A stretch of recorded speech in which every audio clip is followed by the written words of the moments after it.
আমি চ্যালেঞ্জ করে যাচ্ছি, প্রমাণ করে দেব। শিক্ষা, স্বাস্থ্য, কর্মসংস্থান, মহিলা নিরাপত্তা সব জায়গাতে বাংলাকে পিছিয়ে নিয়ে গেছে। মদের দোকান, কাটমানি, তোলাবাজিতে বাংলাকে এগিয়ে নিয়ে গেছে। ওয়েলকাম করছি। 294টা তৃণমূলের প্রার্থী ছেড়ে দিন, রাজ্যের মুখ্যমন্ত্রী মমতা ব্যানার্জিকে বসান একদিকে, আর উল্টো দিকে নওশাদ সিদ্দিকীকে বসান।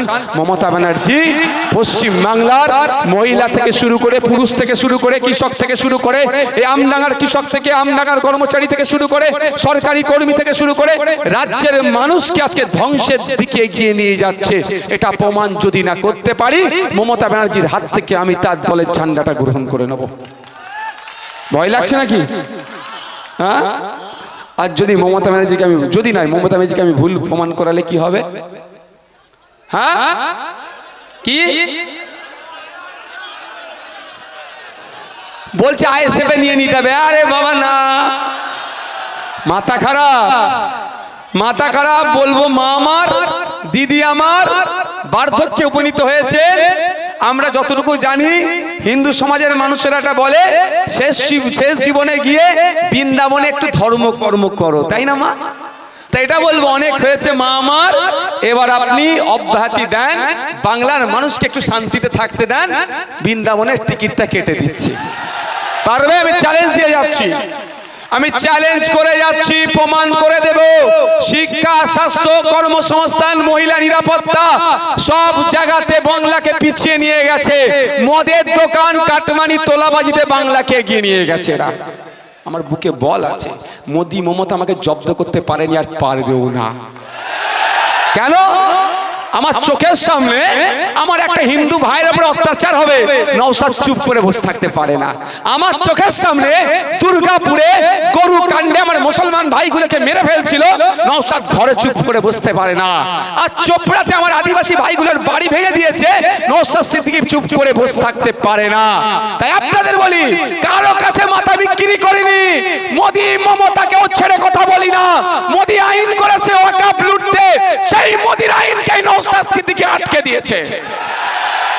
তাই তো রাগ হবে।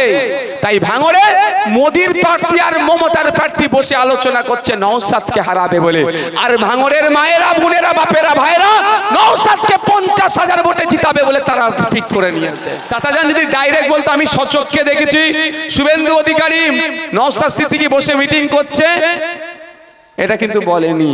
তাকে কেউ একজন শুনিয়েছে, তিনি সেটা মিডিয়াতে বলেছে। এটা তাকে যে শুনিয়েছে চরম অসত্য কথা শুনিয়েছে।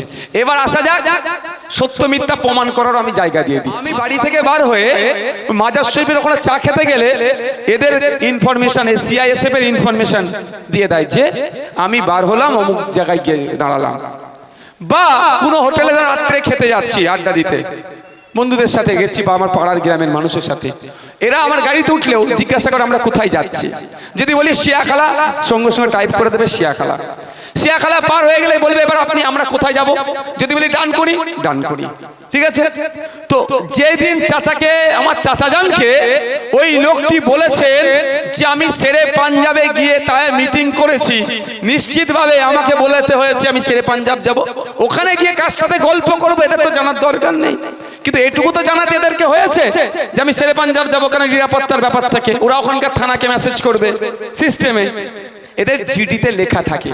তাই আমি এখানে চ্যালেঞ্জ করে যাচ্ছি, একটা আরটিআই করা হোক। কিসে আরটিআই? এসএসজি 9টাই হচ্ছে সিআইএসএফ এর হেডকোয়ার্টার, ওখানে আরটিআই করুক।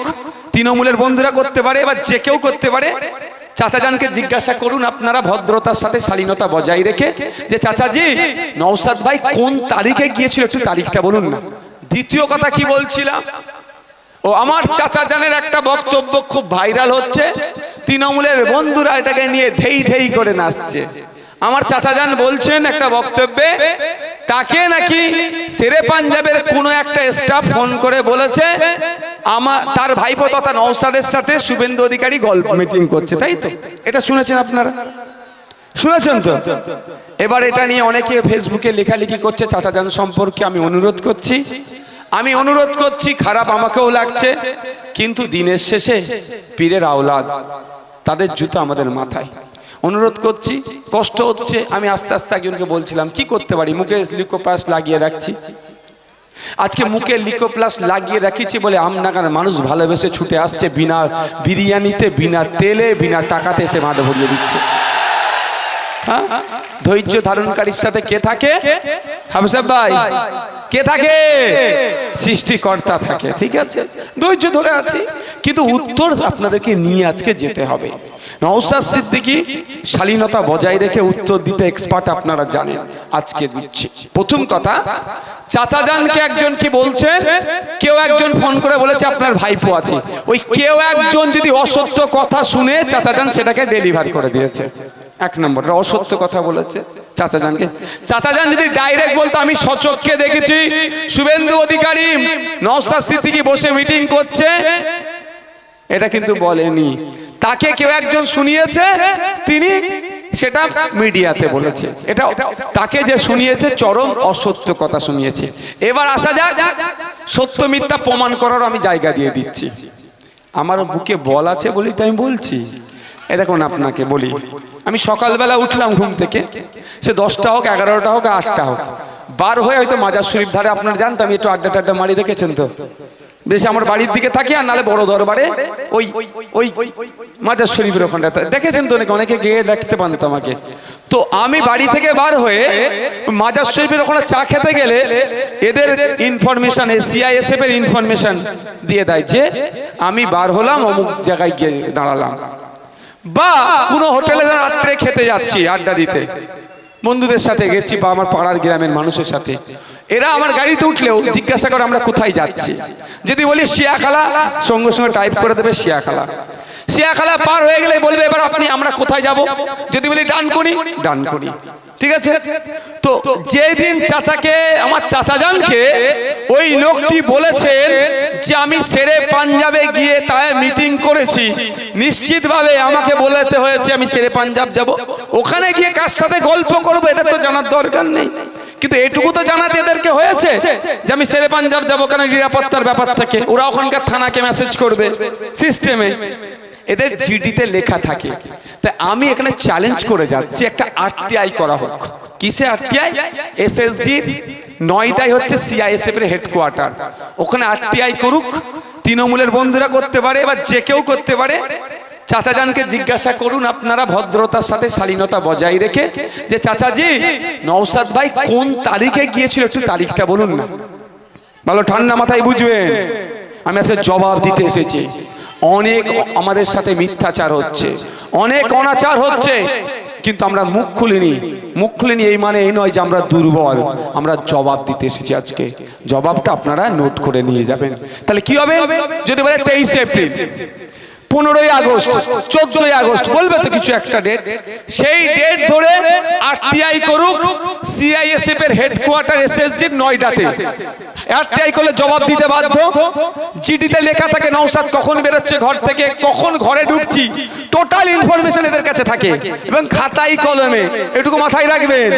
এখন আমি এদের নজরের মধ্যে আছি, কখন ঘর থেকে বার হলাম আর কখন ঢুকলাম, টোটাল ইনফরমেশন এখানে থাকে। আরটিআই করলে ওই ডেট ধরে মারুক যে এই ডেটে নওশাদ সিদ্দিকীর অ্যাক্টিভিটি কি ছিল, মুভমেন্ট কি ছিল, দেয়া হোক। যদি আমি আপনাদের কথা দিয়ে যাচ্ছি, শুভেন্দু তো দূরের কথা, যে আমি কি বলে আপনার শেরে পাঞ্জাবে খেতে গিয়েছি, এতটুকু যদি দেখাতে পারে, আমি আপনাদের কথা দিয়ে যাচ্ছি, পীর আল্লামা কারি ইসমাইল সিদ্দিক হুজুরের জুতো নিয়ে আমি আমডাঙ্গাতে ঘুরবো, মাথায় নিয়ে ঘুরবো। কি বলছি বুঝতে পারছেন? আমার বুকে বল আছে। মোদি মমতা আমাকে জব্দ করতে পারেনি, আর পারবেও না। কেন? আমার চোখের সামনে আমার একটা হিন্দু ভাইয়ের উপরে অত্যাচার হবে, নওশাদ চুপ করে বসে থাকতে পারে না। আমার চোখের সামনে দুর্গাপুরে গরু কাণ্ডে আমার মুসলমান ভাইগুলোকে মেরে ফেলছিল, নওশাদ ঘরে চুপ করে বসতে পারে না।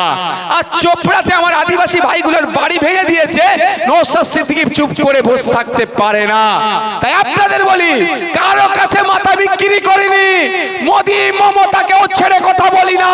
মোদি আইন করেছে ওয়াকাফ লুটতে, সেই মোদির আইনকে নওশাদ সিদ্দিকী আটকে দিয়েছে। তাই তো রাগ হবে।